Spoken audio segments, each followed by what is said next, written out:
He was shocked. He said, "That's not possible. I've seen many cars come into this yard looking like that over my years. There are no survivors of an accident of that magnitude."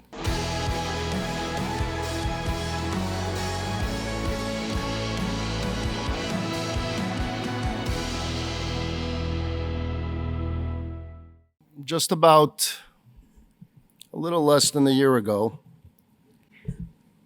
the evening of Thursday, September 1st, I was driving home on the 101 North Freeway. For those of you a little familiar with the exits, I was approaching Valley Circle. It was about 7:40 p.m. I noticed that the traffic was bottling up ahead, which is a normal occurrence on the 101. Looking back, that was the last thing I'm able to recall about that block of time. Until sometime later when I heard the voice of a paramedic. Well, I found out later it was named John Tucker. And he's calling out to me from amidst this fog of what felt like a very intense dream. So whatever I've been able to piece together about what happened between these periods of time is based solely on the information provided to me later by the paramedic, by other firefighters that were on the scene, by other eyewitnesses, from the police report. But from my recollection, I remember a voice disturbing me. That's the way I looked at it, of why is this person bothering me? His written accounts were that 5 different occasions he tried to bring me out of my state of unconsciousness. And although I became conscious long enough to say my name that he was asking for, I slipped right back in. From my perspective, this man was bothering me. I was in a very deep sleep and I was very comfortable. As I came to my complete stop in traffic, my car was struck from behind with tremendous impact. There was an SUV driving at full speed, didn't see the traffic jams starting ahead, and just continued at 65 miles per hour, going into what was my car, a parked car, in bumper-to-bumper traffic. The impact left my car, if you saw the pictures last night, looking more like a crushed sardine can than a car. It also caused my car to spin around a few times, and in the process, my car struck another vehicle. To this day, some of the ensuing details remain a mystery to all involved. For example, how long was I in the car before being taken out? And who took me out? How did I ever get out of that car? Was I ejected from the vehicle from the force of the impact? Did I, in a state of unconsciousness, find a way out of the car and collapse? Or did some stranger stop their car, take me out, and disappear from the scene and never identified themselves as the one who took me out? John Tucker and his team found me on the freeway ground some 10 feet from my car. And to date, no one has yet to step forward to say, I was the one that took you out. Since I kept dipping in and out of consciousness, I don't recall much of the conversation with John Tucker on the freeway. I do know that at some point he asked me if there was someone he could call. According to his notes, he said that I responded that he can call my wife, Mati. And then he asked for her phone number. And here's the strange thing, because if you ask me her phone number right now, I would just know what button to push on the cell phone. But John Tucker got her phone number out of me somehow in that semi-conscious state. I vaguely recall being lifted, shifted, moved about from one place to another. As I later learned, I was transported first by ambulance to the Lost Hill police station, which is about 3 miles away. And from there, a helicopter was waiting to take me to the UCLA Medical Center on account that that hospital has an elaborate trauma center. Now, I do have far more lucid recollections of the helicopter ride. I remember feeling very much at peace, very calm, mentally, emotionally, and spiritually at peace. That I remember. No panic, no fear. Maybe I was in a state of shock, I don't know, but I just remember lying there and just saying, whatever it is, it'll be okay. There was a sense of serenity as to what was happening. I really didn't know what had happened. There was when the attendant in the helicopter had to keep very close to me so that he can hear if I was trying to speak. I did ask him, what am I doing here? He said, you were in an accident. I asked what day it was, where I was, where did this accident take place, if anyone was in the car, was it my fault? He answered each question, assured me that it was not my fault. I asked if the other party was injured as well. But I did not know the severity of the accident. I had no visual recollection of anything. I just remembered this very calm serenity feel, despite the noise. I remember speaking to God. I remember speaking to the Lubavitcher Rebbe. And I remember speaking to my father. I'm not going to tell you that I heard answers, but I will tell you that I clearly remember having conversations, talking to them. All surprisingly calm. Well, once the helicopter landed on the roof of the UCLA emergency room, things started to get hazy again.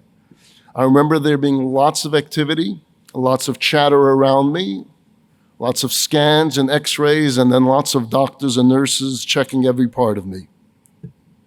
I remember overhearing certain words being said above me as if I wasn't there, but they were just talking to each other. So I heard the words brain hemorrhage. I heard broken shoulder. I heard broken collarbone. And then I heard one doctor say the word, she said, deformity to the hip.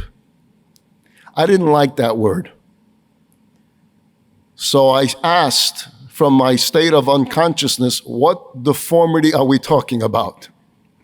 And they all laughed. And they said, that's just a word we use here. It means there's injury to the hip. There were bruises to the face, bruises to the elbow, and bleeding from the head. Now, at some point in the middle of this foggy night, my wife and children started appearing. Now, understand, they were in worse condition than I was, because I was in this total state of calm.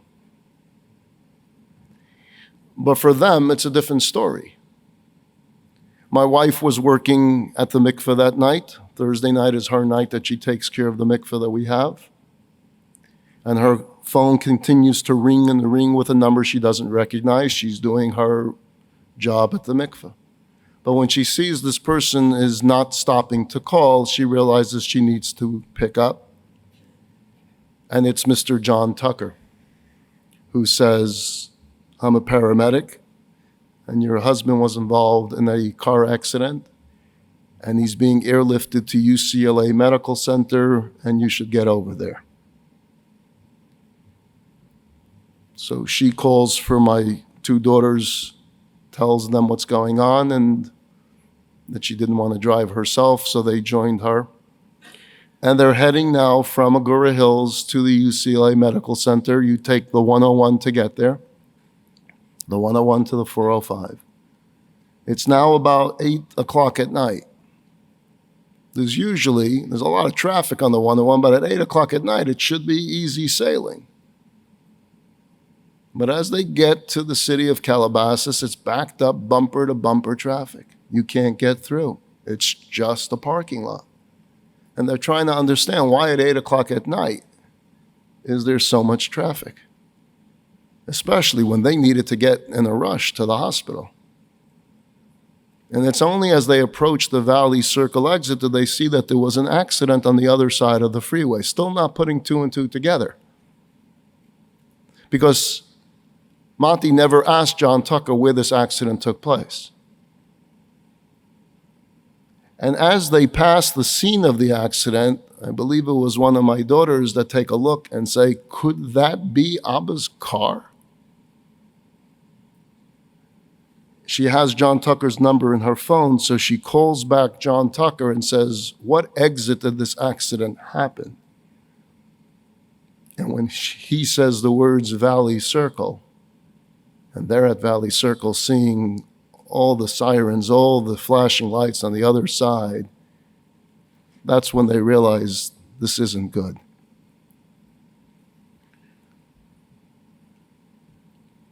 So for that drive for them from the scene of the accident to the hospital was far worse than anything that I've been through. At some point, it began to set in that God had done something special here. That realization would become all the more profound and crystallized in the days and weeks and months to follow, as the full scope of what had occurred was revealed to me. Many of you saw the pictures of the vehicle last night, or perhaps you saw it online before. When my daughter Rachel went the next day to the tow yard to the car to retrieve to see if she could find my cell phone and any other belongings that were in the car, the foreman said, and how are you related to the deceased? And she said that she is his daughter, but that her father is very much alive. He was shocked. He said, that's not possible. I've seen many cars come into this yard looking like that over my years. There are no survivors of an accident of that magnitude. And the same sentiment was echoed by John Tucker, by the other firefighters, by the police on the scene. They thought they were coming when they saw the car to pick up a body. So as you can well imagine, I am humbled, I am overwhelmed, and I'm beyond thankful to God Almighty to be able to be standing before you, doing my thing. As for my condition, I did suffer a brain bleed and a concussion that night. And thankfully, by morning, I was told that the bleeding of the brain had subsided. I suffered from terrible bouts of vertigo. Anyone here ever have vertigo? It's not pleasant. I have a cure for vertigo, and it does work. Don't laugh. Lay's potato chips. It's the only thing that works. I kid you not, I had every therapist in the world coming into my room, turning my head this way, that way, every possible thing. Nothing helped for 3 days. I suffered from severe vertigo. Someone gave me this tip and said, try Lay's potato chips. I said, bring it on. I don't know. It's something that they put in the Lay's potato chips that does it. So I suffered a fractured scapula, which has healed. My collarbone was broken in multiple places, and significant hip injuries, internal hip injuries. I underwent 5 hours of surgery to repair the hip and the collarbone, and which continue through physical therapy to go through the process of complete healing. So I owe a tremendous debt of gratitude, hakaras hatov, and appreciation to all those, the firefighters, the paramedics, the helicopter crew, the doctors, the nurses, the surgeons, the doctors in my community that took over, the nurses in my community that took over, and so many throughout the world that were sending me their tefillas and their prayers and their best wishes. It meant so much to myself and to my family. Hodel Hashem ki tov ki l'olam chasto. How fortunate and how grateful we are for all the tremendous blessings that God shows us.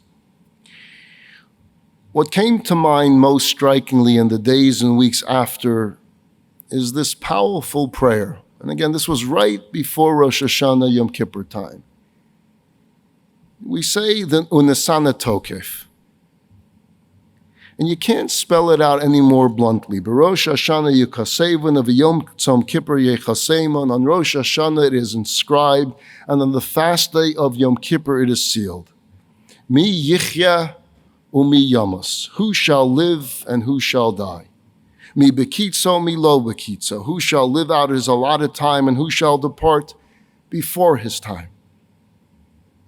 Now the cold, harsh reality is that there were many people who recited that prayer last year and they did so for the last time in their lives.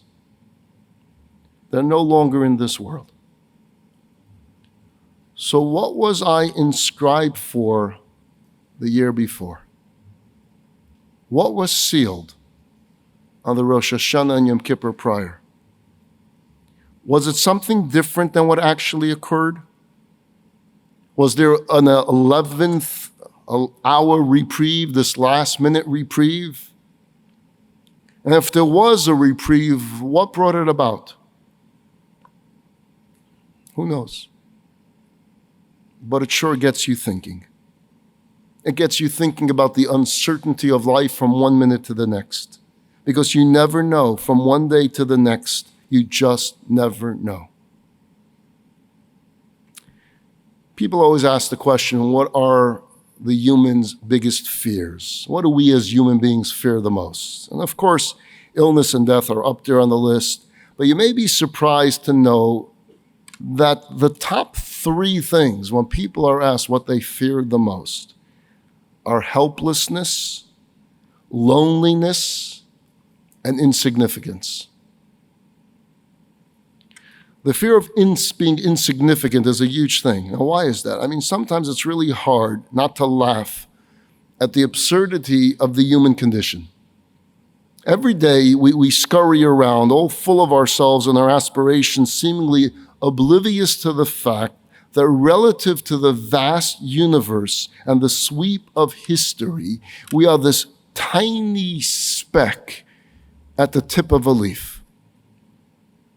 Even in the happy event that we get to leave a small mark on this world, it's just a matter of time before, like a pebble in the ocean, you toss it and you see the little waves, we just disappear.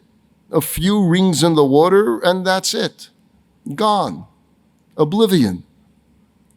And yet there is this nagging part of us that for some reason needs to feel significant. We need to know that our lives matter, that people think about us, that our days count, that unlike cows that are munching on the grass in the pasture, we need to know that our lives have meaning and have purpose.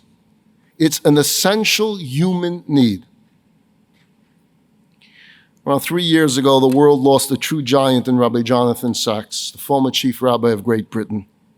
A world-acclaimed speaker, he has lectured thousands of times all over the world, meets thousands of people all the time, wrote many, many books.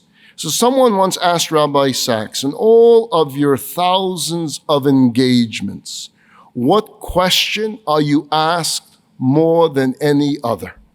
You take question and answer sessions after every lecture.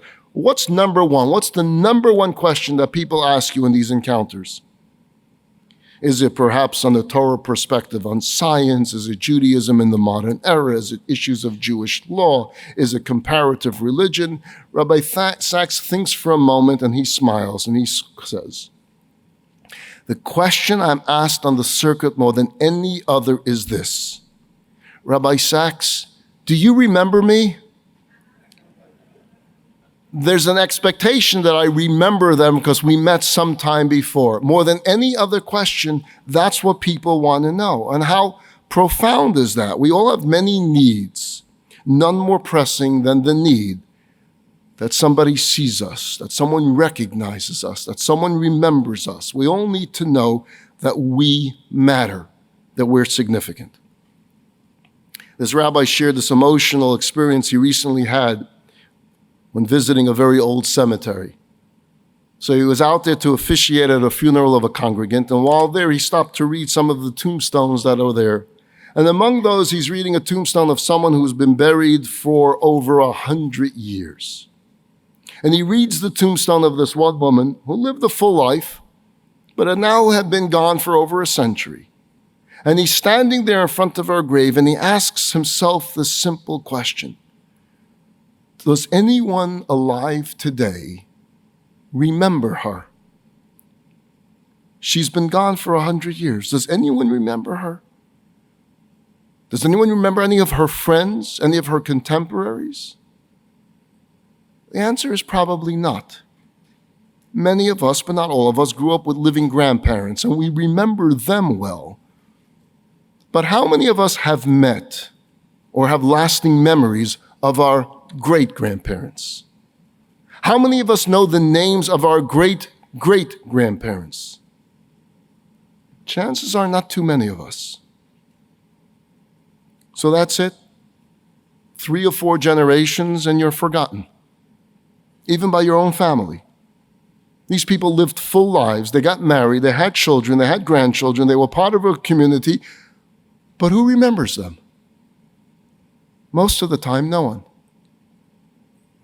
As Udanasana Tokef prayer goes on to say, a passing shadow, a fleeting dream. Life is like a passing shadow, a fleeting dream. It's not as if we haven't heard that before. We all grew up singing this little cute song, row, row, row your boat gently down the stream. Merrily, merrily, merrily, merrily, life is but a dream. So yes, it's sugar-coated with merry and rowboats and gentle streams, but the conclusion is life is but a dream. And how long do dreams last? So in 90 years from now, in 100 years from now, who's going to remember us? We sitting here. And if the answer is no one, then what does it really all matter? Okay, now you're wondering, where's he going with this? I came here to be a little inspired, to be moved, and he's depressing me.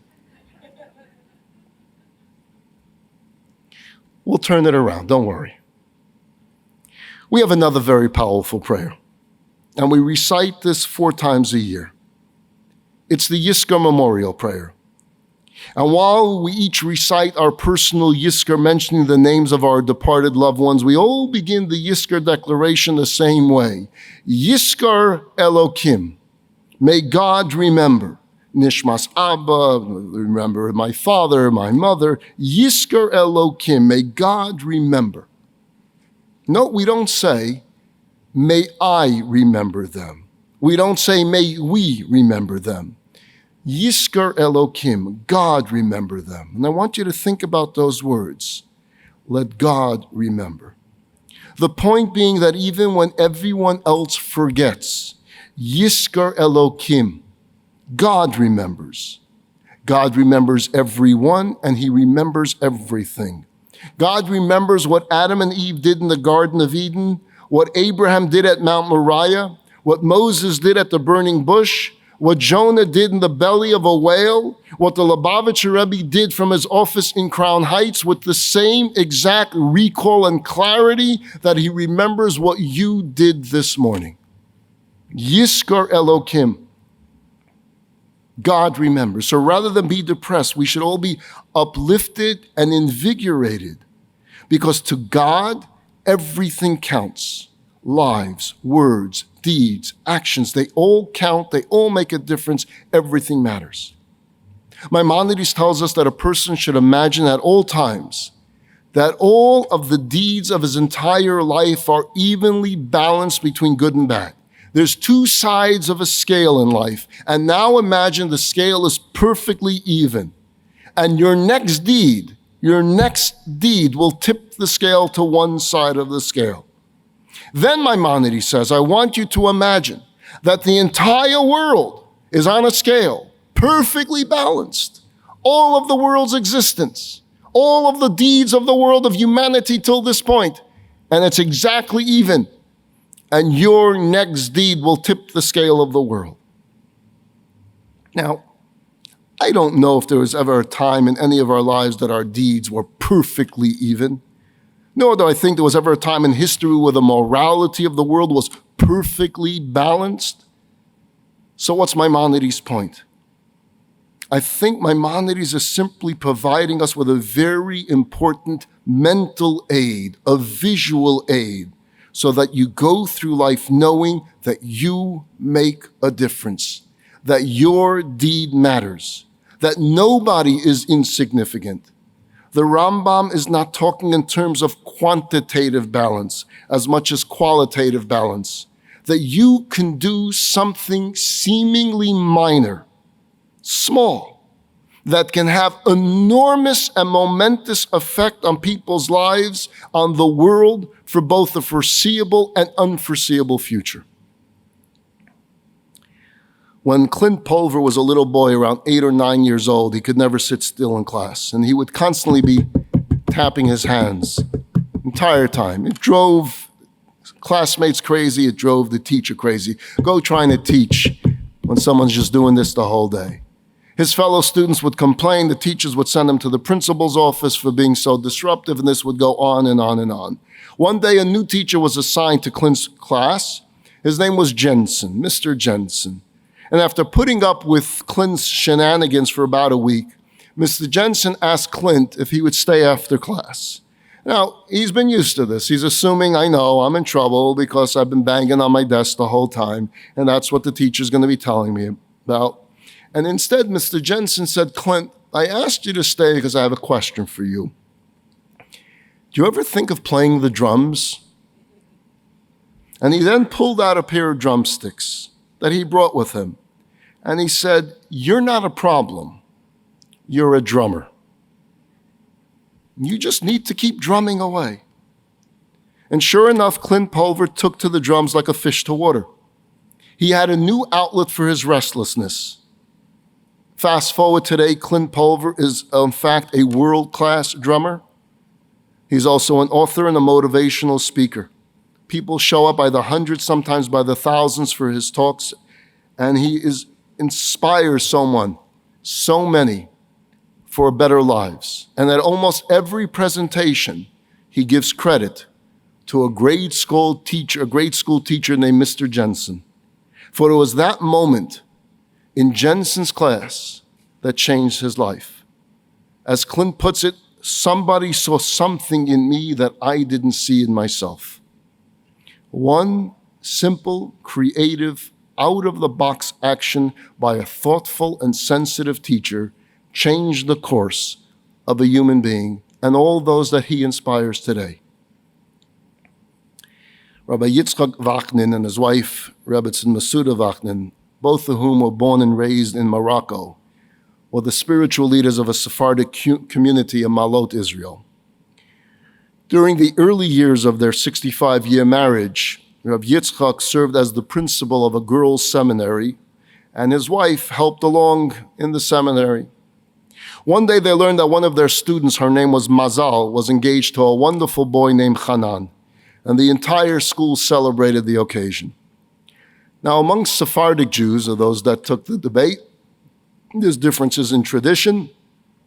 There's a widely followed custom that the Shabbat after the wedding is called the Shabbat Chatan V'Kala.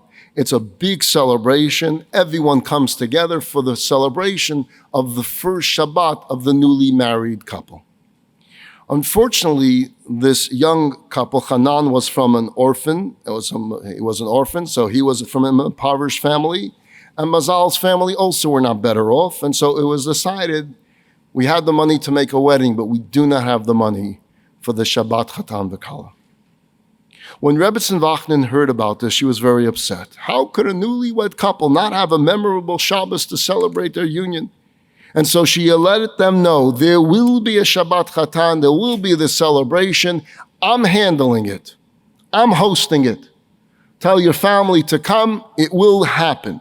And she went about making her phone calls, having people volunteer, baking, cooking, raising money, getting a hall together. She did it all so that the Chatan and Kala would have this beautiful Shabbat experience like all other Chatan and Kalas have in their community. No expense was spared. Throughout the entire Shabbos, Mazel was beyond overwhelmed. This was so beautiful that all this was being done for them. And they were so close to not having this at all. And look at the beauty of people and the chesed and the kindness, especially of the Rebbetzin. And she resolved at that point in her life that one day she was going to pay this forward. She was going to do this for someone else that didn't have the money to sponsor this. Decades passed. Hanan and Mazal built a large, beautiful family of their own. All in time, they kept in touch with the Rebbetzin, never forgetting her kindness. And as for paying it forward, well, Mazal Sabag did much more than that. It didn't just become a one-time project. It became a lifelong project. She let it be known in all Sephardic communities, if you ever have a poor couple that can't support and can't sponsor the Shabbat Chatan V'Kala, you let me know. I will raise the funds. I will host it. I will do it. And she became known in the Sephardic community of doing this dozens and dozens of times, all because some Rebbetzin did this for her. When Rebbetzin Vachnin passed away, Mazel, now an older woman herself, came to the Shiva to comfort the family. And this is what she said to them. Over the years, I have had the schus, the privilege, to cook hundreds of meals for the Shabbat Chatan of poor and orphan newlyweds who had nowhere else to turn. I want you to imagine the scene when the Rebbetzin went up to heaven. They would have shown her all these magnificent events that she had orchestrated, to which she would say, there's got to be a mistake. I only did this once. You're showing me pictures of places and things. I have no idea who and where and what. I had nothing to do with that. 67 years ago, I organized one for a couple. And at that point, the truth would have been revealed that one Shabbat led to all of these, saving so many young couples from sadness and embarrassment. One mitzvah, one thoughtful deed, and there's no telling where it all leads. You see, my friends, I think we need to tweak our understanding of what being relevant means, of what it means to be significant. We don't have to perform some grand gesture on the world stage to matter. Even the smallest, most discreet of acts become the stuff of legends. Speaking of Israeli weddings, there was this one bright summer day in Jerusalem. A young bride is walking with her mother towards her chuppah, and she's holding this small, colorful umbrella over their heads. Now, it wasn't raining, so everyone there is thinking it must be some tradition in some other group. Maybe the Sephardim thought it belonged to the Ashkenazi custom, the Ashkenazim thought it belonged to the Sephardim, Europeans thought it was an Israeli custom. There's got to be some reason the Kala is walking down holding an umbrella when it's not raining. Maybe the sun is too bright. The truth is, there is no such tradition written of a Kala walking to her chuppah holding a small, colorful umbrella. And during the wedding, the Kala asked to speak. And she said, many of you are wondering, why did I walk with an umbrella to my chuppah? Some 13 years earlier was a cold and rainy day in Brooklyn. More than just raining, it was a heavy downpour. This little girl is holding a tiny, colorful umbrella, and she's standing patiently in front of 770 Eastern Parkway, Chabad's world headquarters. She's waiting, she's hoping to catch a glimpse of the Lubavitcher Rebbe as he arrives for prayers. This is something we kids did growing up in Crown Heights. If we were around at the time that the Rebbe's car would pull up, we would love to be there because perhaps we would get a glimpse of the Rebbe would smile to us, it would mean the world to us. So this kid is waiting out there, and it's a pouring, rainy day, so she's got her umbrella. She's waiting all by herself because there's no other customers that day, and soon enough, the Rebbe's car pulls up. The Rebbe leaps from the back door, comes out. The Rebbe didn't have an umbrella with him and was hurrying to the door when he notices this little girl waiting to greet him. So the Rebbe stops in the rain to smile at the little girl and looks at her warmly. And as he turned to continue towards the synagogue, this innocent child offers the Rebbe to share her umbrella. sweet and cute. The Rebbe walks over and bends under this little girl's umbrella and walked all the way to the door of 770 under this little girl's umbrella as the girl held the umbrella over the Rebbe's head. When they came to the building, the Rebbe held the door open for the little girl, smiled broadly, and said, "Thank you for sharing." It was underneath that same umbrella which witnessed such a sensitive act, small in size, but huge in heart and symbolism, that this bride, she says, the Rebbe's former umbrella carrier, chose to begin the new chapter of my life. That he cared so much about the sensitivity of a child. Walking just those few feet, it changed my entire life. And so when I'm walking to my chuppah, I wanted to remember that moment. You see, often rain and gloominess washes away our spirit. We're often in a hurry to find refuge and safety for ourselves that we are oblivious to those waiting to be greeted and seen by us. We often pass small moments that can transform the lives of others due to many pressing issues in our own lives. But to the Rebbe, no act of kindness was too small, no moment was too trivial, and no person was too insignificant. Earlier in the retreat, the first days, Rabbi Mordechai Farkash was here. And he shared the following story with me a while back. He met a Jew from Jerusalem who owned a business. The business fell on hard times, and he found himself in debt to many people, including some pretty bad actors who made his life miserable. With nonstop threats and harassment, his life became a living hell. And after years of suffering, he decided he can't take it anymore. He's going to do the unthinkable. He's going to bring an end to this misery once and for all. His plan was, after leaving the house that day and making believe he was going to work, he would head to a bridge on the outskirts of Jerusalem. One can easily go off that bridge, hurtle down into a cliff, into the abyss, and in a matter of seconds, it would all be over. So he's leaving his house, and he says his final goodbye to his wife. She doesn't know what his thoughts are that day. He's heading to his car, and she calls him out by name and says, "Wait, wait. You're going to work? Do me a favor. I prepared a package for our son. Could you please drop this package off at yeshiva on your way to work?" The teenage son was a student at the Chebner Yeshiva, if I'm pronouncing it correctly, in Jerusalem. He slept in the dorm during the week, so apparently the boy needed some items, told his mother put together a package. This is a problem because his plan was to go off on the bridge, and the trip in the yeshiva was on the other side of town. But all right, the last thing I do in my life is a favor for my son. It's not the end of the world, so to speak. I can kill myself on the way back. I'll live another couple of hours. It's not the end of the world. He takes the bag and he gets into his car. He goes to the yeshiva. He walks into the building. He enters the hallway. And just then, one of the mashpiyas, the spiritual teachers and guidance counselors of the yeshiva, is exiting the study hall. So he says to the mashpiya, "Would you possibly know where such and such student is? Can you ask him to come out? I have a package from him from his mother." The mashpiya says, "He's in the middle of learning right now, so I don't think it's a good idea to disturb him. Leave it with me, and I'll give it to him later." So he says, "Okay, fine." Now, at first, the mashpiyah thought that perhaps this man was a taxi driver or a delivery boy. He said, "I have a package from his mother." So he says, are you related to this boy? He says, "I'm his father." "You're his father? Wow, tell me something. What schus, what merit do you have that God would give you such a boy, such a gem?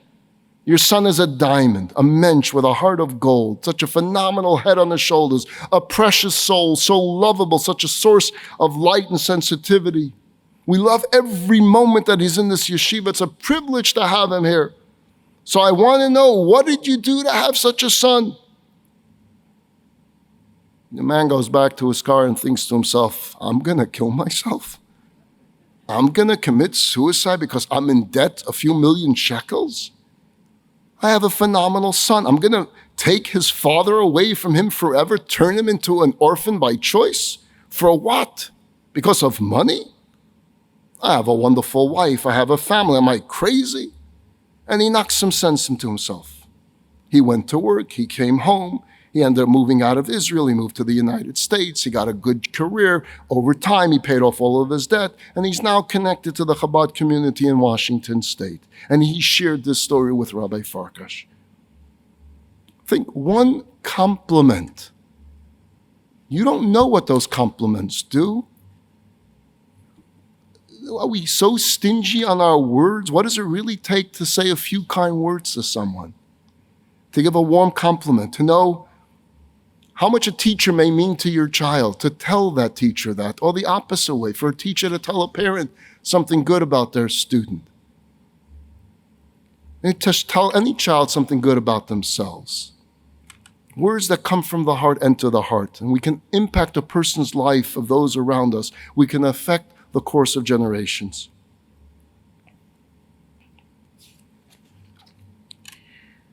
One simple act, one simple deed. Yizkar Elokim. God remembers all of our deeds. So what is it that I said earlier? Even in the event that we leave some small mark on the world, it is just a matter of time before, like a pebble in the ocean, we disappear. That's just not true. Those sort of pebbles in the ocean do not disappear. They never disappear. They continue to create ripples that turn into huge waves of merit and goodness that wash across the sands of time. God sees it all. God knows it all. God keeps track of it all. He knows every deed is interwoven with the other, and the other with the other.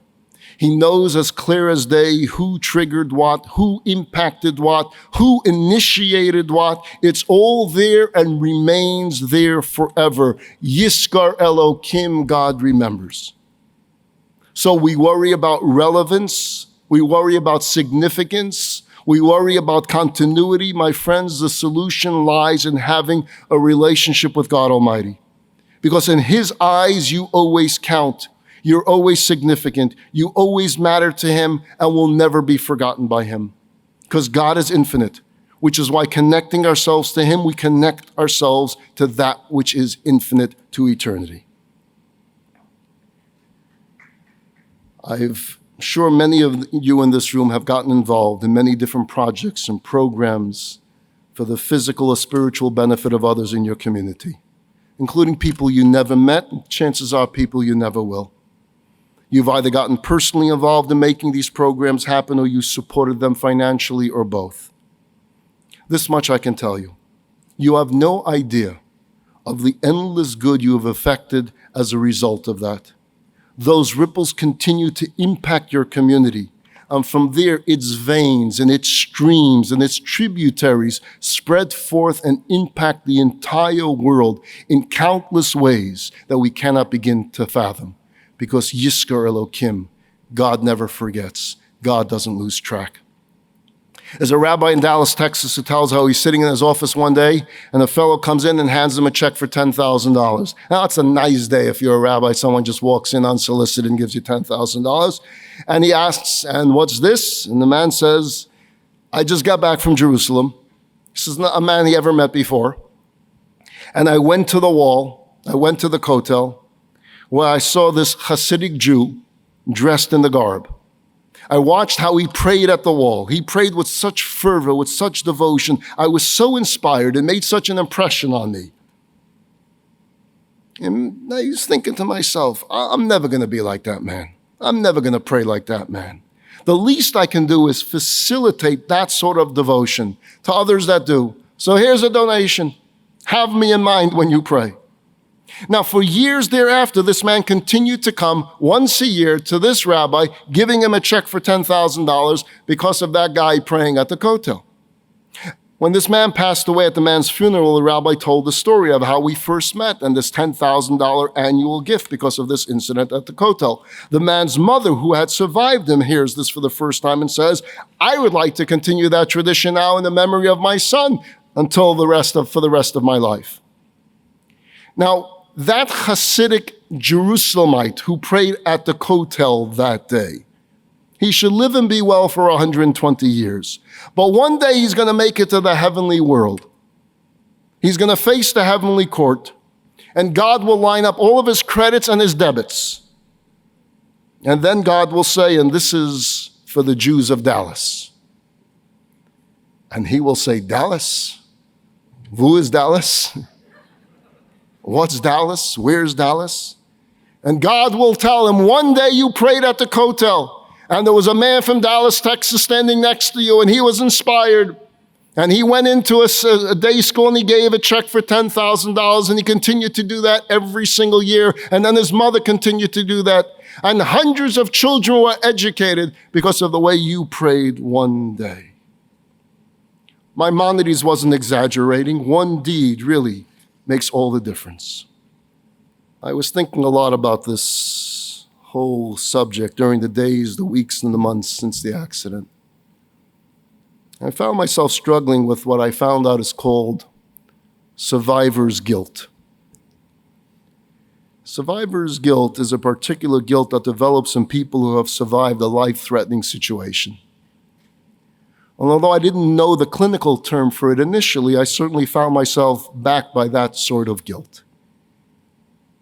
Knowing as I do many people who were involved in similar incidents who didn't come out alive.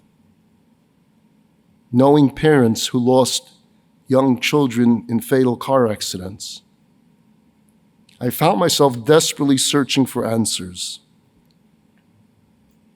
I made phone calls to other survivors of tragedies. I made phone calls to parents who lost children or loved ones in accidents. I spoke to many rabbis and mentors. And while I can't say that I found anyone definitively comforting or the answer, at one point I was reminded that my dear father of blessed memory addressed this very question during a video interview we were able to get him to sit down and do back in the year 2008. And in that revealing interview, he recounted for the first time in his life many of the experiences of his youth and the story of his survival during the Holocaust, much of which we heard then literally for the first time in our lives. And towards the end of this interview, he says in Yiddish that what he experienced was not just nisim, but he called them nisei nisim, miracles upon miracles. It defied all logic and natural phenomena, which then led, he said, to a very sobering reflection on his part. And I guess you could call it his struggle with survivor's guilt. Being the only member of his large family to survive, he posed a rhetorical question, why did I survive? I know that until Mashiach comes, there's no way for mortal man to understand why they perished. But at least let me try to understand why I survived. Why did God feel the need to keep me in this world rather than send me along with my parents, brother, and sisters to the other one? He went on to say that it can't be as a reward for anything I've done previously because I was just a kid of 16, 17 years of age. Eventually, he said, I concluded that it was al shem ha'osid. It was for the future.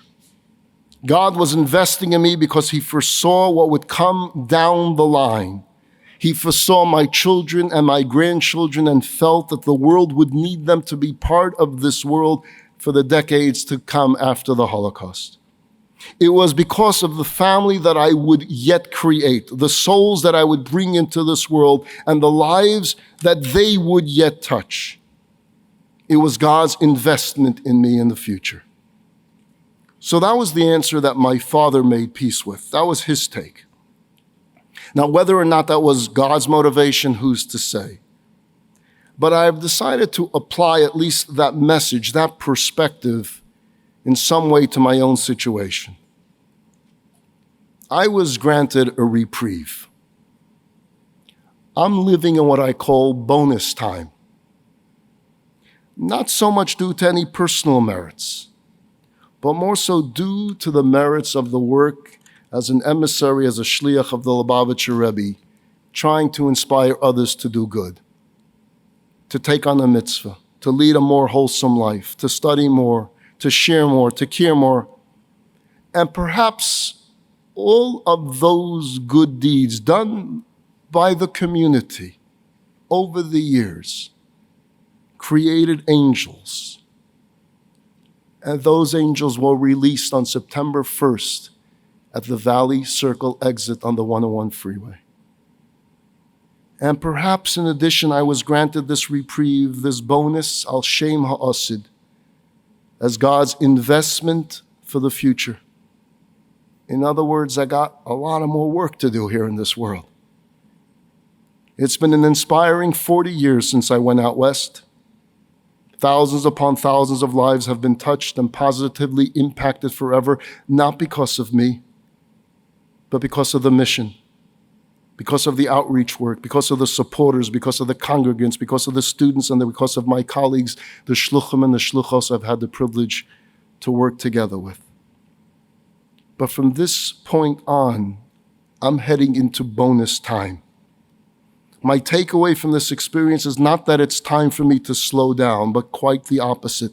It has to be full speed ahead.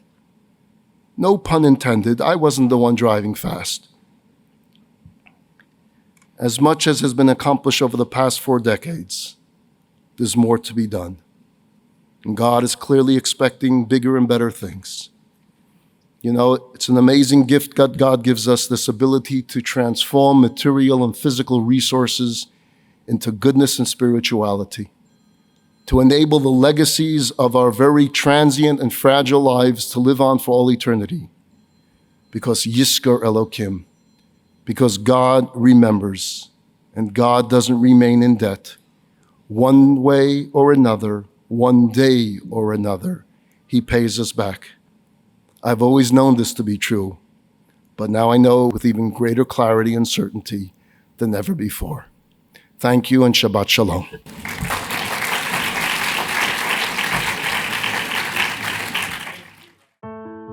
Click the button below to subscribe to the JLI YouTube channel.